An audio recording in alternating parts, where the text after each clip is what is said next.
Don't be too quick. It is not too quick for me. Shri Raghav Chadda, 14 minutes. 1-4. Sir, आज मैं सिर्फ 2 करोड़ दिल्ली वासियों की ओर से नहीं बल्कि 135 करोड़ भारतवासियों की ओर से बोलने के लिए खड़ा हुआ हूं। सर, इससे ज्यादा असंवैधानिक, गैर कानूनी कागज का टुकड़ा एक बिल के माध्यम से शायद ही आज से पहले कभी संसद भवन के भीतर लाया गया होगा। और अपना वक्तव्य शुरू करने से पहले मैं महाभारत के एक अंश का वर्णन करना चाहूंगा जिसे रामधारी सिंह दिनकर ने एक बहुत ही महत्वपूर्ण कविता में लिखकर बताया है, जिसमें भगवान श्री कृष्ण एक शांति दूत बनके पांडवों की ओर से हस्तिनापुर जाते हैं शांति का प्रस्ताव लेकर। कवि लिखते हैं, मैत्री की राह बताने को, सबको सुमार्ग पर लाने को, दुर्योधन को समझाने को, भीषण विध्वंस बचाने को, भगवान हस्तिनापुर आए, पांडव का संदेशा लाए। भगवान कहते हैं, दो न्याय अगर तो आधा दो, पर इसमें भी यदि बाधा हो तो दे दो केवल 5 ग्राम, रखो अपनी धरती तमाम, हम वहीं खुशी से खाएंगे, परिजन पर हंसी ना उड़ाएंगे। पर दुर्योधन वो भी दे ना सका, आशीष समाज की ले ना सका, उल्टा हरि को बांधने चला, जो असाध्य था उसे साधने चला, जब नाश मनुष्य पर छाता है पहले विवेक मर जाता है। सर, इसमें दिल्ली बिल का सार है। सर, हम न्याय की गुहार लगाने आपके सामने आए हैं, अपने हक मांगने आए हैं, अपने हक से ज्यादा मांगने नहीं आए। सर, मैं अपने वक्तव्य को 3 भाग में बांटता हूं। पहला कि यह बिल कैसे एक राजनीतिक धोखा है, पॉलिटिकल फ्रॉड है। दूसरा, यह कैसे एक संवैधानिक पाप है, कॉन्स्टिट्यूशनल सिन है।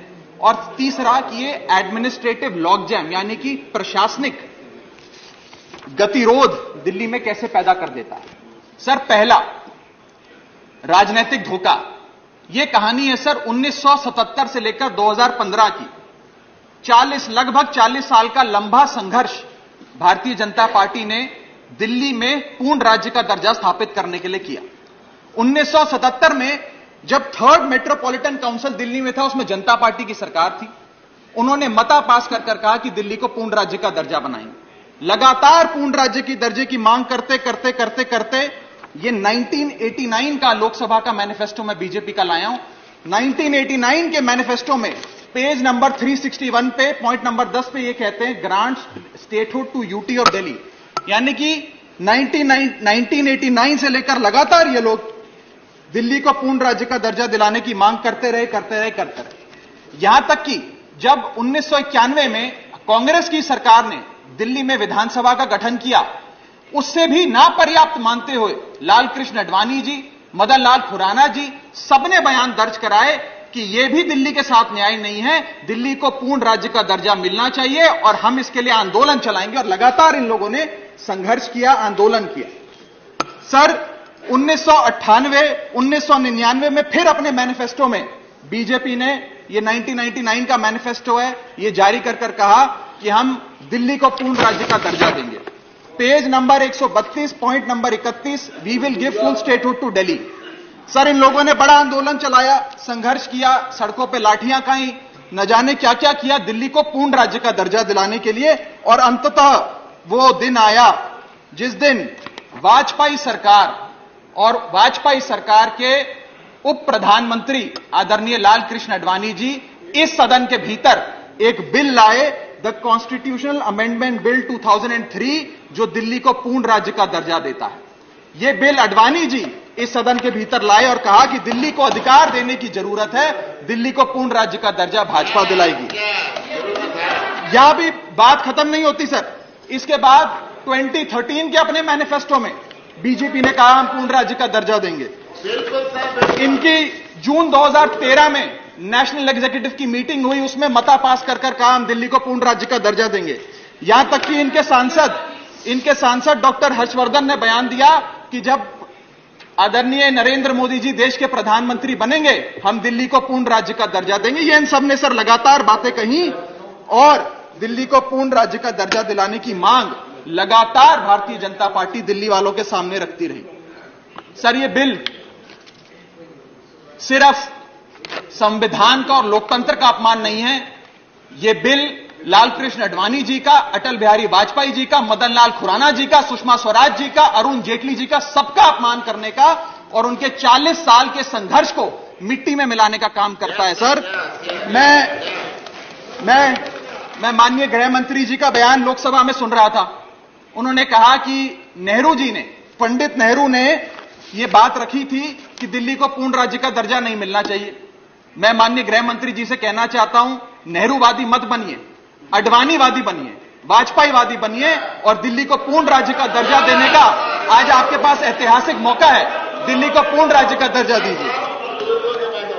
सर, इस बिल को लाने का असल कारण क्या है? यह बिल क्यों लाया गया है? पिछले 25 साल में दिल्ली में 6 बार विधानसभा के चुनाव हुए। 6 के 6 चुनाव भारतीय जनता पार्टी बुरी तरीके से हारी। यहां तक कि 2015 और 20 में आजाद भारत के इतिहास की सबसे बड़े जनादेश की सरकार अरविंद केजरीवाल ने दिल्ली में बनाई। क्योंकि ये पिछले 25 साल चुनाव नहीं जीत पाए और अरविंद केजरीवाल और आम आदमी पार्टी के आने के बाद ये जानते हैं कि अगले 25 साल भी ये लोग चुनाव नहीं जीत पाएंगे, तो सरकार को नष्ट करने का काम कर रहे हैं। ना रहेगी सरकार और ना रहेगा चुनावों का महत्व, ना रहेगा बांस, ना बजेगी बांसुरी। लेकिन मैं आज इस मंच से भाजपा से अनुरोध करूंगा कि कम से कम लालकृष्ण आडवाणी जी को न्याय दीजिए, कम से कम उनकी इच्छा पूरी करिए, दिल्ली को पूर्ण राज्य का दर्जा दीजिए। सर, मेरा दूसरा भाग कि कैसे यह बिल एक संवैधानिक पाप है।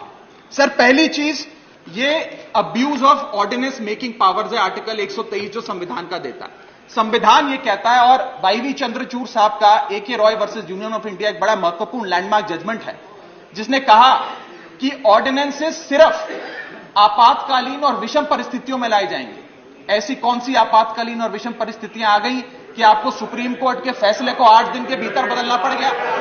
दूसरा सर, देखिए सर, सुप्रीम कोर्ट की दूसरा बिंदु, यह सुप्रीम कोर्ट का अपमान है। सुप्रीम कोर्ट के फैसले को 8 दिन के भीतर 5 जजों के संवैधानिक पीठ के सर्वसम्मति के फैसले को बदल के आज भारतीय जनता पार्टी ने एक मैसेज दिया है कि हम सुप्रीम कोर्ट को भी चैलेंज करते हैं, सुप्रीम कोर्ट के फैसले को भी नहीं मानते। आपको जो ऑर्डर जारी करना है करो, हम चंद दिनों के अंदर ऑर्डिनेंस लाकर उस फैसले को बदल देंगे। They have challenge the majesty of the honourable supreme court. Sir, और मैं आपको यह कहना चाहता हूं कि आजकल जो ऑर्डिनेंस लाने की जो एक फेटिश इस सरकार ने देखी, चाहे वो लैंड एक्विजिशन बिल हो, चाहे वो फार्म बिल हो, चाहे ईडी के डायरेक्टर का एक्सटेंशन हो, जो ये सारी चीजें ऑर्डिनेंसेस के माध्यम से इन्होंने करी थी, इस बिल का हश्र भी वही होगा जो सारे पुराने बिलों का हुआ था। सर, थर्ड बिंदु कि कैसे यह बिल संघीय ढांचे को एरोड करता है। हमारा भारत का संविधान और सुप्रीम कोर्ट का 2023 का 2018 का संवैधानिक पीठ का फैसला कहता है कि दिल्ली के पास एक यूनिक फेडरल आइडेंटिटी है, यूनिक कॉन्स्टिट्यूशनल आइडेंटिटी है, और भारत का संविधान जो हमें संघीय ढांचा देता है, जो शक्तियां देता है, उन शक्तियों को एनक्रोच करने का काम यह सरकार करती है, हमसे अफसरशाही और तमाम शक्तियां छीनकर। मैं आपको सुप्रीम कोर्ट का वो एक वाक्य पढ़ के सुनाना चाहूंगा। The majority in the 2018 constitutional जज bench held that while the NCT of Delhi could not be accorded with the status of a state, the concept of federalism is applicable to Delhi. हम पूर्ण राज्य नहीं है, लेकिन फिर भी राज्य का दर्जा एक संघीय ढांचे के परिप्रेक्ष्य में दिल्ली को मिलता है। उसके बाद सर, इन लोगों ने तो कमाल ही कर दिया। आज बिना संवैधानिक संशोधन लाए संविधान को बदल दिया, मात्र एक एक्ट ऑफ पार्लियामेंट से, जो आज तक शायद भारत के इतिहास में कभी नहीं हुआ।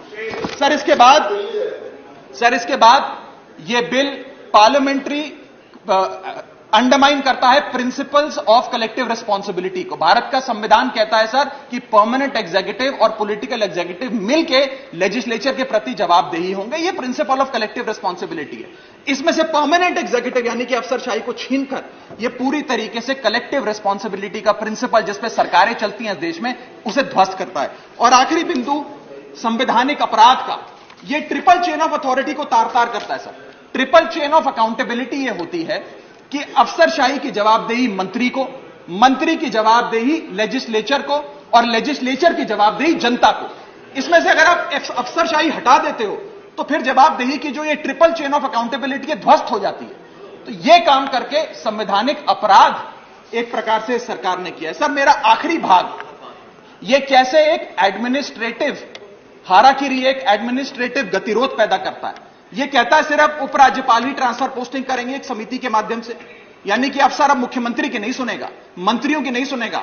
अगर अब दिल्ली में किसी के घर में बिजली नहीं आ रही, पानी नहीं आ रहा, किसी के बच्चे का स्कूल में दाखिला नहीं हो रहा, तो वो उपराज्यपाल के पास जाएगा, अपने मंत्री मुख्यमंत्री के पास नहीं जाएगा। क्या लोग जानते हैं उपराज्यपाल कहां रहता है? उपराज्यपाल कौन सी विधानसभा से चुनाव लड़ा, उपराज्यपाल ने कौन सा चुनाव जीता? लेकिन सारी शक्तियां एक चुनी हुई सरकार से निकालकर उपराज्यपाल को देता है। यह आगे कहता है सर ये बिल कि हम एलजी को सोल डिस्क्रिशन देते हैं, स्वयं के विवेक से फैसले लेने की तमाम शक्तियां। आज तक उपराज्यपाल और गवर्नर काउंसिल ऑफ मिनिस्टर्स की एड एंड एडवाइस से बाध्य थे, लेकिन यह बिल उपराज्यपाल को सुपरसीडिंग पावर देता है। आगे सर यह बिल जितने भी ब्यूरोक्रेट्स हैं उन्हें एक जुडिशियल अथॉरिटी बना देता है। यह कहता है अफसरशाही तय करेगी कि मंत्री का फैसला सही है कि मंत्री का फैसला गलत है, और अगर अफसर को मंत्री का कोई फैसला पसंद नहीं आया तो अफसर मंत्री का फैसला लागू करने से मना कर सकते हैं। और सर यह बिल अथॉरिटी, कमीशंस और कॉरपोरेशंस बनाने की, तमाम गठन करने की, नियुक्ति करने की शक्तियां सारी की सारी केंद्र सरकार को दे देता है, यानी कि सरकार की चाबी एक प्रकार से केंद्र सरकार को हाथ में पकड़ा देता है। सर माननीय गृह मंत्री जी ने कहा था कि आम आदमी पार्टी एक सुपारी सी जितनी पार्टी है, एक सुपारी जितनी छोटी सी पार्टी है। सर ये वो सुपारी जितनी पार्टी है जो आजाद भारत के इतिहास का फास्टेस्ट ग्रोइंग पॉलिटिकल स्टार्टअप कहलाती है। ये वो सुपारी जितनी पार्टी है जिसने 3 बार भाजपा को दिल्ली में हराया और 2 बार 2015 और 20 में आजाद भारत के इतिहास की सबसे बड़ी जनादेश की सरकार बनाई। ये वो सुपारी जितनी पार्टी है जिसने पंजाब में भाजपा को लगभग शून्य पर लाकर खड़ा कर दिया। ये वो सुपारी जितनी पार्टी है जो 10 साल में राष्ट्रीय पार्टी बनी। ये वो सुपारी जितनी पार्टी है जिसके 161 विधायक और 11 सांसद है। और ये वो सुपारी जितनी पार्टी है जिसका काम देखने के लिए first lady of United states of America और यूनाइटेड जनरल के पूर्व प्रमुख बान की मून आते हैं। सर मैं आज अपने साथी जो आंध्र प्रदेश और उड़ीसा की सरकार चलाते हैं उन्हें कहना चाहूंगा, आपकी जरूर कुछ मजबूरियां रही होंगी जिसके चलते आपने यह फैसला लिया इस सरकार के इस बिल का समर्थन करने में। कुछ तो मजबूरियां रही होंगी, यूं ही कोई बेवफा नहीं होता। लेकिन मैं आपको कहना चाहता हूं कि आग जब लगेगी तो बहुत दूर तक जाएगी। राहत इंदौरी साहब का एक बड़ा महत्वपूर्ण शेर है, अगर खिलाफ हैं होने दो, जान थोड़ी है, ये सब धुआं है, आसमान थोड़ी है, लगेगी आग तो आएंगे कई घर जद में, यहां सिर्फ हमारा मकान थोड़ी है। लेकिन जब आपके घर में आग लगेगी आम आदमी पार्टी आपके साथ खड़ी होगी, मैं आपको विश्वास दिलाता हूं। और सर मैंने अपनी बात शुरू करी थी महाभारत के एक अंश से, मैं समाप्त भी महाभारत के एक अंश से करूंगा। सर बीच कुरुक्षेत्र के मैदान में जब युद्ध प्रारंभ होने वाला था तो युधिष्ठिर ने शंखनाद करने से पहले एक घोषणा करी और कहा कि यह धर्म की लड़ाई है। मेरी सेना में खड़े मेरे पीछे जितने योद्धा हैं, अगर उन्हें लगता है कि धर्म मेरे साथ नहीं कौरवों के साथ है तो मेरी सेना छोड़कर सामने वाली मेरे दुश्मन की सेना में जाकर खड़े हो जाएं, उनकी ओर से युद्ध करें। और अगर कौरव सेना में कोई योद्धा है जिसे लगता है कि धर्म युधिष्ठिर के साथ है, पांडवों के साथ है, तो आप कौरवों की सेना छोड़कर मेरी सेना में आइए, मैं बाहें फैलाकर आपका स्वागत करूंगा। उस समय कौरवों का एक भाई युयुत्सु कौरव सेना छोड़कर पांडवों की ओर आया और पांडवों की ओर से युद्ध लड़ा।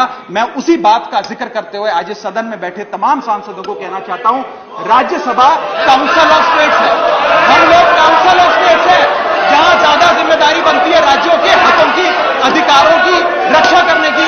मैं मांग करता हूं आज आप लोग पार्टी लाइन से ऊपर उठकर, विचारधारा से ऊपर उठकर संविधान को बचाने के लिए, लोकतंत्र को बचाने के लिए इस बिल को हराइए। आज ये इतना असंवैधानिक और गैर कानूनी बिल अगर ये सफल हो गया तो हो सकता है आज के बाद आने वाले समय में ये लोग देश में चुनाव ही ना कराएं, चुनावी प्रक्रिया को खत्म करने से। बहुत बहुत शुक्रिया। Doctor Sasmit Patra, thank you. 12 minute. Honourable chairman sir,